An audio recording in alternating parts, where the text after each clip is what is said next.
Health Focus is brought to you by National Medical Stores, NMS, passionate about your life.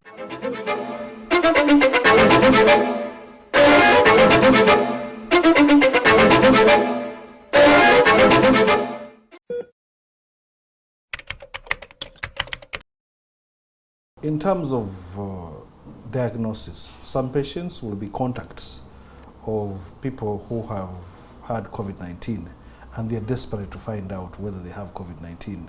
We do not recommend any sort of imaging for people who have just been in contact and are asymptomatic. In that case, we recommend real-time PCR as an aid to diagnosis.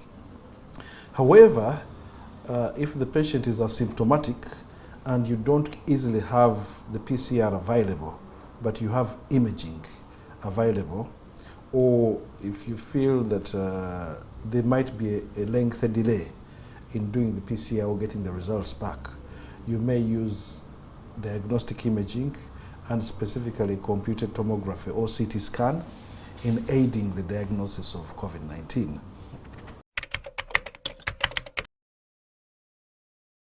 These patients have been in contact with COVID-19. They are completely symptomatic.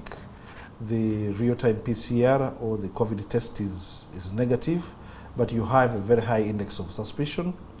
It is recommended to do a CT scan to aid in the diagnosis because there are characteristic appearances that suggest COVID-19. Some patients, especially those that have had very severe COVID-19 requiring hospitalization, including ICU, sometimes have what they call lung fibrosis, or what you may call scarring.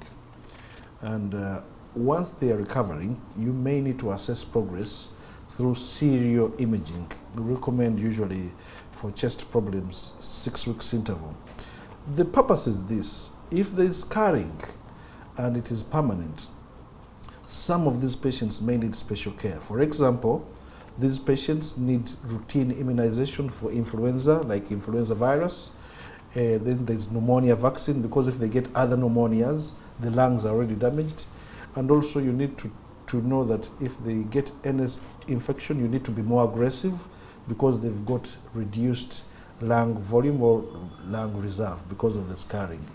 So it may be necessary to do CT scans based on the severity of the disease when the patient was hospitalized and the imaging at discharge. But obviously we all know that the changes in the lungs are not immediate, because even if you recover, it takes time for the lungs to rebuild.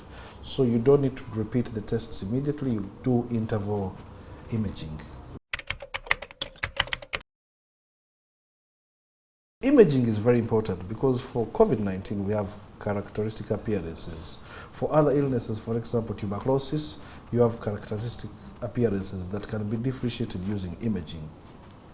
Then of course in some cases you may find patients who've had post-COVID get complications like pneumothorax, or that's air trapped in the lung, pleural effusions or fluid in the lung. So imaging will be able to differentiate between active disease process, complication, and guide treatment based on what you find.